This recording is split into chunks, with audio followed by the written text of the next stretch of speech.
internautes de Seneweb TV seneweb.com salaamaaleykum salaam à tout le monde comme ni ñu koy defee tey ñu amaat mbégte dalaat koo xam ne ndaanaan la ci culture Sénégal elle s'appelle Samira di jigéen ju mën góor Sénégal nag bu ne jigéen ju mën góor yaakaar ko xeexkat la mais kii combat bi muy def mooy fexe ba conscientiser ñi nga xam moo di Sénégalais yi fexe aussi tamit ba li nga xam ne moom lay xalaat moom lay gis ci environnement am bu leen koy proposer di leen koy jox ngeen di comprendre bu baax a baax a baax a baax que li muy def nii njëriñ lay doon bu ngeen ko dégluwee tey mu ñëw présenté ñu benn livre ak benn album maanaam livre ak album la mais boo ko boolee benn ensemble la boo xam ne nii mu def ko ci ay support dinañ ci ñëw ci kanam juste après nuyoo bi ak présentation bi Samira maa ngi lay nuyu bu baax a baax. waaw maa ngi lay fay DJ Bara xam nga di kontaan toog ci plateau bi et puis di nuyu ñëpp ñi nga xamante ne ñooy suivre Seneweb aujourd'hui moom je suis très contente d'être là. Voilà. Seneweb c'est le Sénégal dans le web. Voilà c'est ça exactement. saa boo xëyee da nga koy xool. non bien sûr parce que Seneweb au fait dafa yàgg. et puis dafa dem ba dugg ci habitude u nit yi. donc man tout le temps en ligne wala ak pat bi damay xool Seneweb. super Samira tey bu ñu doon ñëwaat ci say début carrière c'était comment c'était où lan moo la dugal ci li nga xam moo di musique lañ koy tuddee parce que salaam tamit musique la rek. parce que la voix instrument lay doon. ba yenn saa yi ngeen doole ci ay instrumental yoo xam ne dafay accompagner seen ay paroles naka la début yi demee woon yomboon na. waaw mën naa wax ne samay début maa ngi ko commencé en 2014. mais bien avant depuis bi may am 13 ans laa commencé di bind poésie. tu vois di bokk ci ay concours que mu nekk ci collège wala ci lycée.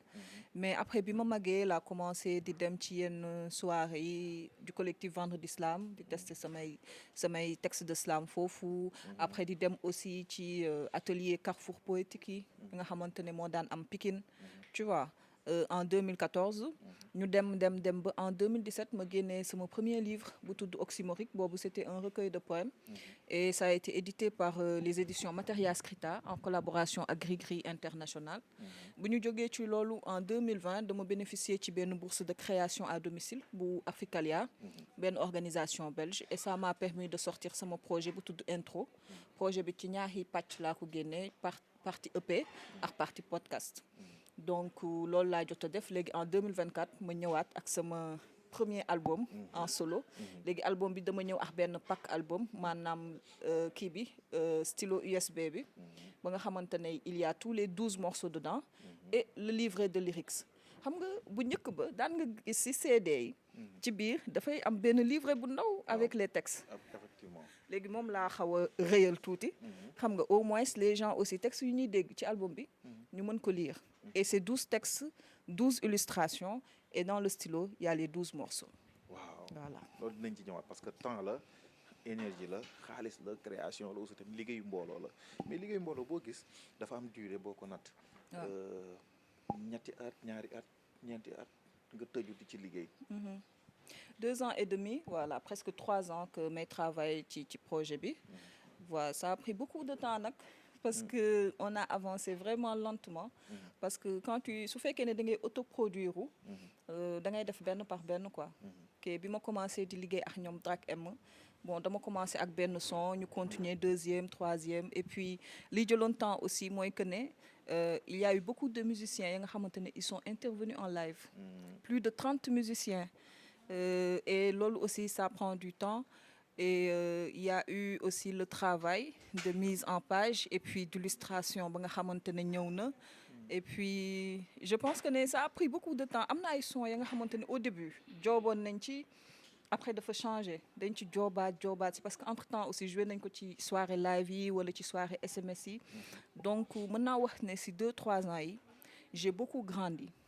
et puis maa ngi sant tamit di gërëm samay collaborateurs ñi nga xamante ne liggéey naa ak ñoom ci projet bi parce que c'est pas facile ah.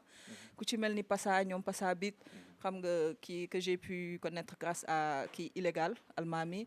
tu vois de la Médina. oui de la Médina donc xam nga Drac M tu vois ñoom Sœur Khalifa tu vois et puis di remercier aussi waa MCU.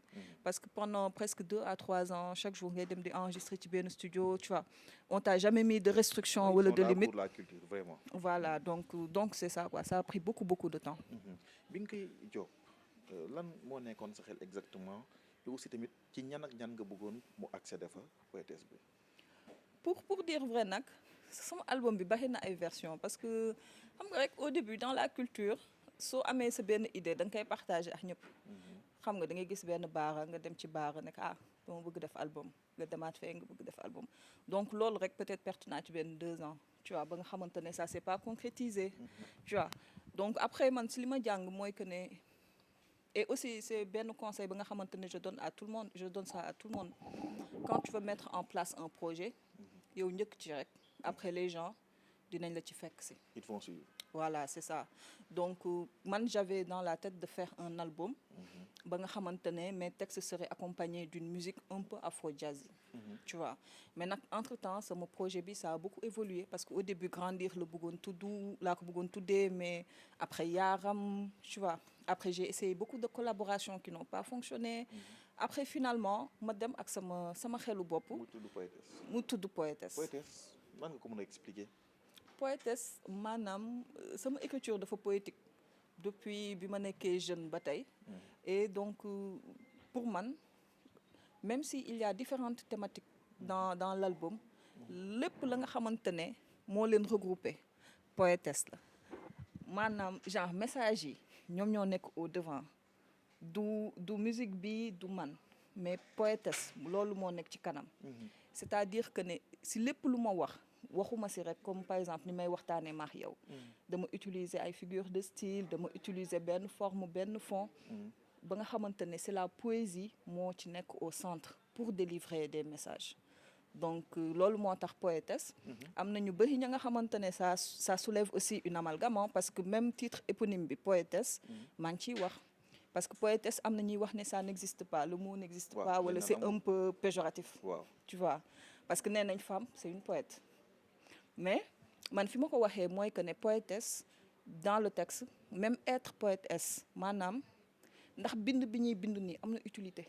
ndax am na njëriñ am na njëriñ ndax ñu ñuy dégg ndax poète bi ñu nekk nii ndax sax genre on est vu wala tu vois xam nga loolu yëpp lay questionner quoi par le message moo tax ma tuddee ko poétesse parce que man je le prends pas comme quelque chose de péjoratif je le prends comme quelque chose ba nga xamante ne dama ko def sama identité waaw mais maanaam yéen li ngeen doon nekk ay slameuse di ay waxkat fi Sénégal tollu ak li nga xam ne moom la ñuy dund est-ce que ñu ngi leen di bàyyi xel di leen déglu bu baax a baax je pense que oui mais je pense aussi que ne ku nekk tu vois da ngay déglu la nga xamante ne loolu nga bëgg dégg ku nekk li nga bëgg a dégg ngay dégg oui parce que même dans les si temps yee passé bi affaire yi di xew yenn manifestation yi même kenn ku dugal benn affaire ci actualité wala album bi ñu naa waaye lu tax est-ce que artistes yi mel ni bokkuñu ci dëkk bi wala lu tax est-ce que instant yi duñu wax ci politique bi alors que bu ñu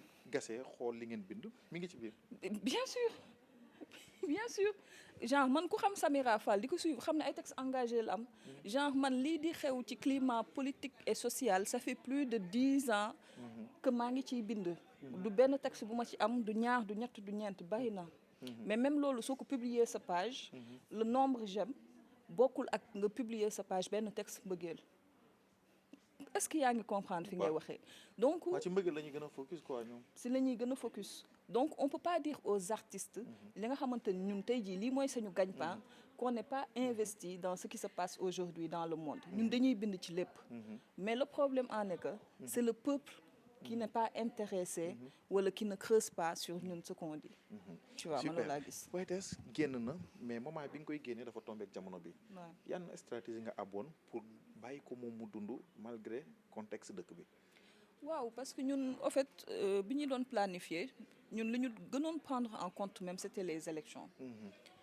mais par contre le report des élections ça a été vraiment un cas de force majeure loolu on ne l'avait pas prévu donc loolu moo tax ñun sañu cérémonie de lancement de présentation à spectacle live dañ ko pousse moom la ñu waxoon def le 9 février bon au lieu de ça le dimanche on a fait une présentation mais à huis clos à l'Afrotech ba nga xamante ne def nañ benn lecture collective dafa tombé woon aussi ma am sama benn gan bu jógee Ghana Yibor Kodjo Yibor il fait partie aussi des featuring donc lui c'est un artiste de spoken word il fait partie aussi des mentors du slam mais à Accra quoi au Ghana donc il était là on a fait une lecture collective de l'œuvre ñu déglu tamit album bi ñoom ñu posé ci ay questions ñu avancé Et puis, bon, depuis le 9 février aussi, c'est disponible sur toutes les plateformes. Mais pour le moment, avec le climat actuel, c'est un peu difficile pour que nous puissions ay événements ou ay activités. Mais nous avons planifié quand même.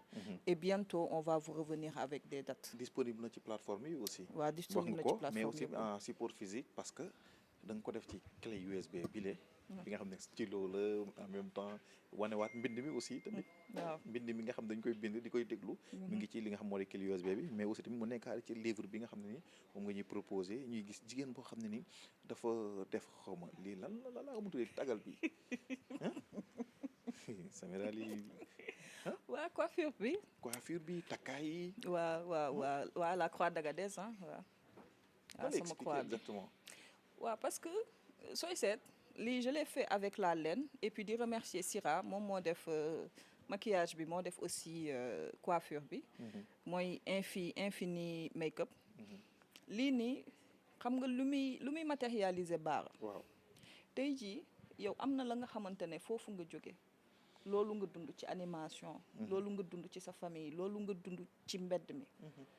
mais su ma toogee ak yow du ma ko gis xaw ma say traumatisme xaw ma yow échec yi nga jànkonteel xaw ma ndax da nga am benn feebar di ko nëbb. loolu yëpp parce que du feeñ parce que les grandes douleurs sont muettes. absolument la nga xamante ne nit ki mi ngi koy doxaale chaque jour doo ko gis mais yow de prime abord rek baara fas na kanamam rek tu vois baara dafa soof alors que li ma teg nii sama kaw bopp mooy sama jaar-jaar mooy lépp la nga xamante ne maa ngi dox ak moom mi ngi may diisal waaye ku ma xool du ko gis parce que ce sont des grandes douleurs muettes. Super. Et je parle de lépp li ma ëmb sama kaw bopp maa ngi ciy wax ci biir album bi.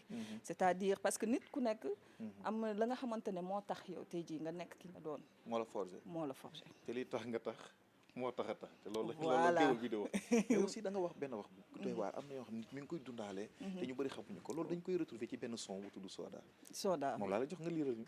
D'accord. parce que da nga gis jigéen boo xam ne am na nekk na mais am na loo xam ne mi ngi ci bopp bi mentalement on va lire ça ensemble on va écouter nga lire. amul benn problème. On y va. Donc mooy track numéro 6 bi Soda. Soda est l'aînée de sa famille, mariée mère major de sa promo. Elle bosse dans une banque, a plusieurs journées à finir en 24 heures chrono. Elle sent un manque grandir. Elle subit aphone mais tout sourire, son masque s'alourdit avec le temps. Pendant que son salaire vole dans le vent de ses crédits harassants. Son teint fait autant rêver que sa cylindrée. Ses wigs caressent ses reins, sa maison est carrelée. Mais derrière le recto, le verso est beaucoup moins glamour. Toute sa vie, elle a tour à tour étudié et travaillé pour s'affranchir de sa condition. Les pions ont changé, pas le jeu. Ses yeux tombent sous son make-up parfait.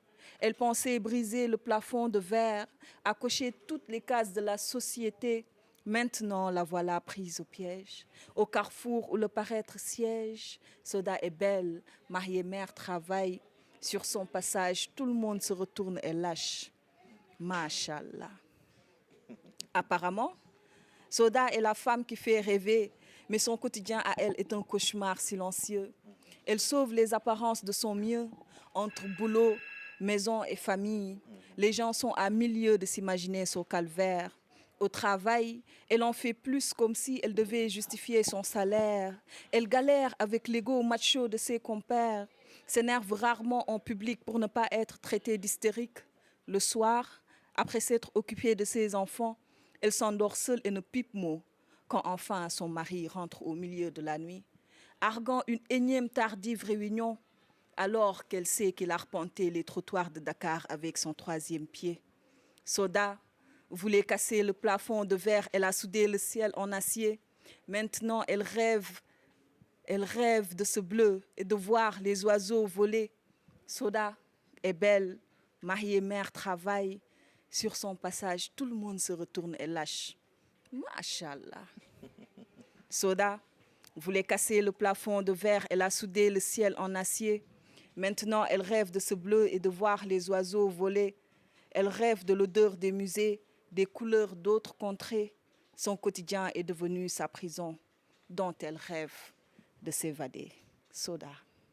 Soda di benn histoire benn jigéen comme ni nga expliqué ci biir jigéen boo xam ne elle a tout mais dafa am ay charge mentale ouais. société bi dafa am loo xam ne dañ la koy teg loo xam ne antanoo ko tëddoo ci mën dara loolu nga bëgg expliquer ci biir waaw loolu laa bëgg expliquer parce que aujourd'hui tu sais les femmes elles portent beaucoup de masques.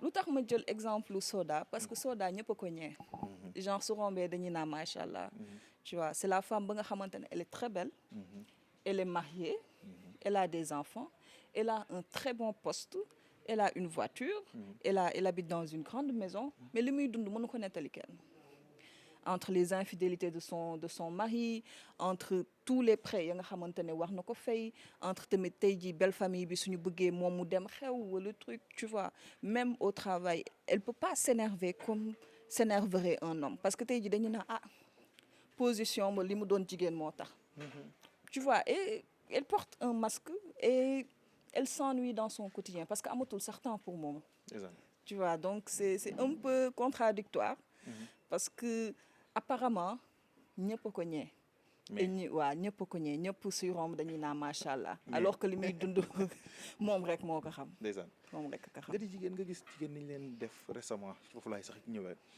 ci manifestation yi amoon jigéen boo xam ne mbéj nañ ko brutaliser ko beneen jigéen boo xam ne journaliste la nekk ci Seneweb di ab sa aar ñu bëree bëri ñu teg leen ay métit en tant que jigéen lan mooy message bi foofu noonu non mais je pense que les violences policières elles doivent cesser comprendre nga que mu nekk ci góor encore plus que mu nekk ci jigéen quand on sait que la force physique n'est pas la même man j'ai vu les images de loin ça m'avait beaucoup révolté comprendre parce que actuellement dañoo nekk ci benn climat hostile fii au Sénégal ba nga xamante ne c'est dur c'est dur pour tout le monde mais encore plus pour les femmes et puis policiers aussi bon, je leur lance un message pour leur dire que nous ne sommes pas contre vous ñun ñëpp on est des Sénégalais ñun ñëpp on habite ici au Sénégal et ñun ñëpp tamit on veut une démocratie pour notre patrie tu vois donc ils font leur travail mais nañ bu ñu fàtte ne ceux qui sont en face d'eux sont aussi sénégalais que tu vois loolu buñ ko mës a fàtte on est frères et sœurs loolu buñ ko mës a fàtte voilà beneen message bi ma lay lancé loo mooy tey jii bu fekkee da nga jàkkaarloo ki nga xam moo di la première dame mu nekk soxnaay njiitu réew mi te am baat ci moom lool te ñu bëri bëri ñu ngi koy ñaan tey jii lan mooy nekk message bi nga xam da nga koy jox en tant que femme moom mu jàllale ko ki nga xam moo di président de la république lan lay doon première peut-être dame dina la dégg waaw ouais bon si c'est la première dame je vais tout simplement lui dire parce que je ne pense pas que actuellement même elle est confortable dans sa position je ne pense pas man sama conviction mooy que ne que muy première dame que muy président bi je ne pense pas que Sénégal fi mu nekkoon ak fi mu nekk tey ñoom ñaar ñëpp fi ñu toog ñoom ils sont confortables dans cette position là et que suñu tëddee ñu ngi nelaw donc man message bu ma am ba nga xamante ne bëgg naa ko lancer c'est un message ba nga xamante ne je vais lancer ça à toute la nation pour leur dire que ne aujourd'hui en tout cas man en tant que Samira Fall en tant que jeune j'ai de plus en plus de mal à être fière de mon pays et à dire que man je suis une Sénégalaise et je représente mon pays j'ai très honte de Sénégal ni muy doxee actuellement j'ai très honte pour nos gouvernements mais aussi j'ai très honte pour ce peuple-là et je me rends compte tamit que ne les problèmes sont à beaucoup d'échelles différentes comprendre nga parce que on dit des fois que tamit le peuple il y a des dirigeants yi mu mérité je pense que ne ñun aussi on n'est pas exempt de reproches parce qu'il y a beaucoup de choses qui se passent en haut même en bas ku am pouvoir bu ndaw da ngay gis ne loolu tamit da koy commencer def wane sa bopp ouais donc j'espère que dinañ gën a discipliné wu j'espère que ne jeunes yi dinañ am xëy et voilà j'espère vraiment que le Sénégal sera une nation dont on peut être fier quoi mais pour le moment c'est pas le cas lan moo des moo di troisième track lan moo des 3 la représenté ci projet bi 3 ci 12 ans yi nga xam loolu le président def Sénégal 3 mooy problème bi parce que troisième mandat la ñuy lan moo des alors tey jii fekkoon ni mën nga ñu ko wax en acapella lan moo des waaw lan moo des mais baara yow slameur nga non mais yéen ko leen jege xam on y va sur lan moo des allô foo ne looy def namm naa la lool def naa la nekk lal ci sa xol saay su nekk léeg-léeg ma xool say naataal xol féex rangooñ tuuru sa tur fees fépp ful ci samay gët ma yuuxu xam ne lii yàlla rekk ko mën lenn du sax dinañ lekk sa sarax sax yi sax dinañ la lekk dinañ dox ku nekk jël ay yoon yu wuute bidéew yi dinañ jooy lëndëm wéetal ba xabi ñu tiim timis dina miis xol yi tiis bët yi siis xool àdduna ji wéet seette duñu gis li feesal gët te taal ay peram wurus doon na përëm sëgëm jamono bi la ni ci tegoon ban lan moo des lu dul selaw ngelaw picc yi suñu noppee sap lan moo des lu dul pëndaxu gàncax su géej gi feree lan moo des bu wax gàddoo ay tànkam fàq ne mes la ma denc sama xol ëmb sama néeg ump mindeef li gas ay pax samay suufu gët ump mindeef li wàññi sama waaxu xol def ko muy daagu ump mindeef wax leen ma lan moo des un seul être vous manque et votre univers est dépeuplé vous tournez alors en rond à la recherche d'une raison d'une explication lan moo des bu lépp ne selaw dites-moi que reste-t-il donc lan mooy des wurus doon na përëm sëgëm jamono bi la ni ci tegoon ban lan moo des lu dul selaw ngelaw picc yi suñu noppee sap lan moo des lu dul pëndaxu gàncax su géej gi feree lan moo des bu wax gàddoo ay tànkam fàq ne mes en tout cas c'est très nice mi ngi ci biir album bi album bi waaw li nga xam moo livre bi aussi nga mën ko am ci plateforme de téléchargement yi aussi ñi nga xam bëgg nañ ci am mën nañ jokk ak yow ci say numéro yoo xam ne di nga ko joxe peut-être d'ici la fin de l'émission et c'était prévu pour mu am ay soirée dédicace mu jeewul am ci moment bi nga ko bëggee dañ ko reprogrammer aussi et aussi kañ ak kañ lañ jàpp ne war nañu mën a am benn spectacle bu yaatu boo xam ne son et lumière lay doon mais aussi li nga xam moom ngay wax ci biir ñu koy fekkee di koy gis waa si même sooy seet un peu avant la sortie de l'album jotoon nañ commencer les soirées SMS slam music and spoken word ya nga xamante ne dañ doon def en live et li ñu doon jouer en live aussi dañ ko doon jéem a illustrer tu vois il y avait King Mo qui faisait le graffiti Babacar Dolly qui faisait aussi tout ce qui était installation avec les papiers instant yi ak report ou élection yi on n'a pas encore de date mais xam naa ni loolu on va revenir avec ça sous peu parce que ce qui était prévu c'était la cérémonie de lancement de l'album avec le spectacle son et lumière parce que xam nga le slam moom c'est bien quand c'est joué quoi tu vois c'est bien quand c'est joué mais xam naa d'ici peu de temps affaire yi su gënee leer rek dinañ leen ñëwaat ak benn date pour ñëpp ña nga xamante ne ils veulent se faire livrer le pack album le livret plus le stylo USB, ils peuvent appeler au 77 417 42 37 ou bien au 77 337 71 20 et puis ils pourront se faire livrer en attendant ñu am différents points de vente ya nga xamante ne soo leen suivre suñuy page Samira Fall sur Instagram ou bien sur Facebook vous verrez toutes les informations waaw parce que lan moo des moo jot a génn sañu invité bi mu ñëwee Yibor on a tourné le Itu I Think of You boobu xam naa suupa dinañ ko génne après bi si topp ce sera plutôt amalgame waaw maanaam nga génnee 9 après nga génnee 8 voilà super loolu am na solo aussi tamit ñu gis nga apporter ci lu spécial des musiques ci biir la moo tax nga préféré def loolu noonu ci biir album bi waaw parce que même man ni ma découvrir slam ak ñi may déglu que ce soit Grand Corps Malade, Souleymane Diamanka, tous ces albums, bon, ce sont des albums de spoken word. Tu vois, il faut accompagner avec musique, avec du rap, avec de l'afro-jazz, tu vois. Moi, bon, musique, il y a un mom lay déglu.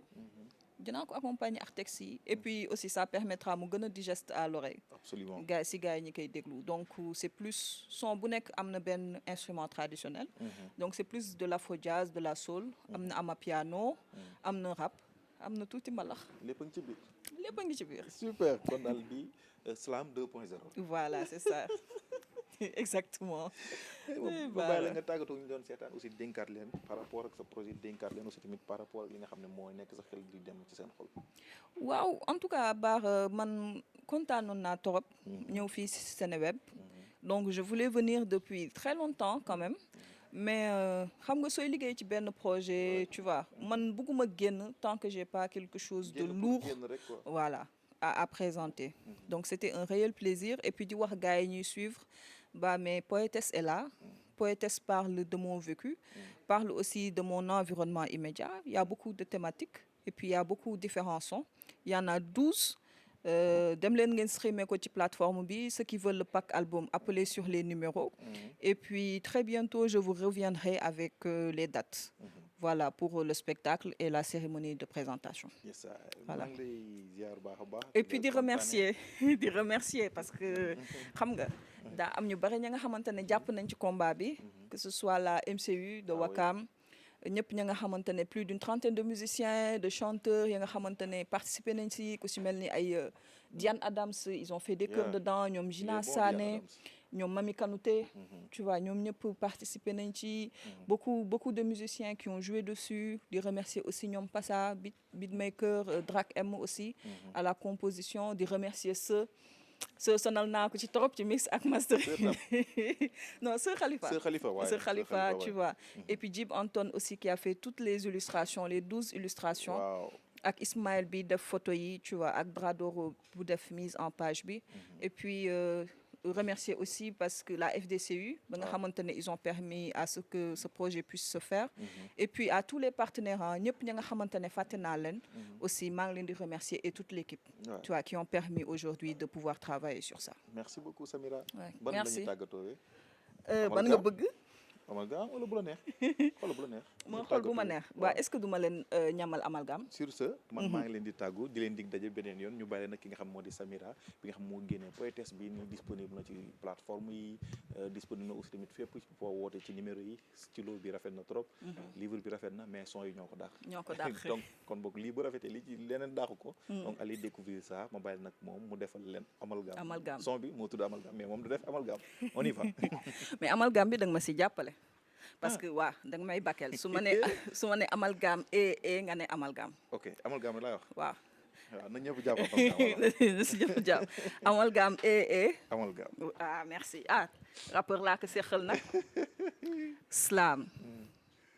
Qui a dit que les liens du sang étaient sacrés? N'a-t-il pas vu toutes ces familles qui entre elles se maraboutaient? Qui a dit que l'argent ne pouvait pas tout acheter?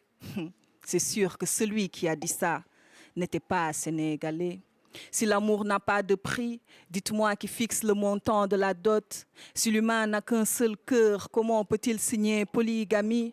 Si le mariage n'est pas une fin, pourquoi elles veulent se caser par tous les moyens? Si la couleur de peau ne compte pas, pourquoi les Sénégalais se dépigmenteraient alors? Qu'est-ce que l'amitié? Où est Sankara? Où est Compaoré? Si l'union fait la force, pourquoi le troupeau de moutons fuit face au lion? Si le chien aboie, la caravane passe. Pourquoi les gens ont peur qu'on parle d'eux? Pourquoi les gens ont peur du mauvais œil? Pourquoi les gens ont peur des gens, pas de Dieu? Si derrière toute réussite, toi, tu penses de possible qu'un parachutage, viens emprunter le chemin de ma vie avec les chaussures de mon âge. Si tu passes le cap de l'adolescence, l'enfance, tu sauras que je viens de loin et que dans cette guerre, une petite victoire cache des milliers et des milliers d'échecs parce qu'on vient de très, très, très loin. Très, très, très loin. Un enfant qui réussit devient l'enfant de tout le monde. Un enfant qui échoue reste l'enfant de sa mère. Amalgame. Amalgame. La femme, faut la comprendre. Ses sens s'affaissent autant que son esprit faible. Mon cher, qu'est-ce qui entre les jambes pend tout le temps? Bara. Amalgame. Amalgame. Si tu ne sais pas où tu vas, retourne d'où tu viens. Mais si la case d'où je viens est en feu, où donc vais-je aller? Amalgame. Amalgame. Autant de musulmans, autant de reins ornés par des gris-gris, qui prend des bains de safara, qui fait ses ablutions et ensuite prie. Amalgame. Amalgame. Amalgame. Comme amalgame. Samira, les yeux parlent, la langue voit, les oreilles sentent, les mots frais, les mots simples. Merci, Slam. Merci beaucoup, Amira. Merci beaucoup à Omar Pène, pas celui de Super Diamond, mais Omar Pène de la maison. Merci beaucoup à Prince Abdou. Merci beaucoup à l'assistance merci beaucoup service commercial te yéen a ma abaloon fii cadre bu rafet bi à bientôt incha allah. Merci.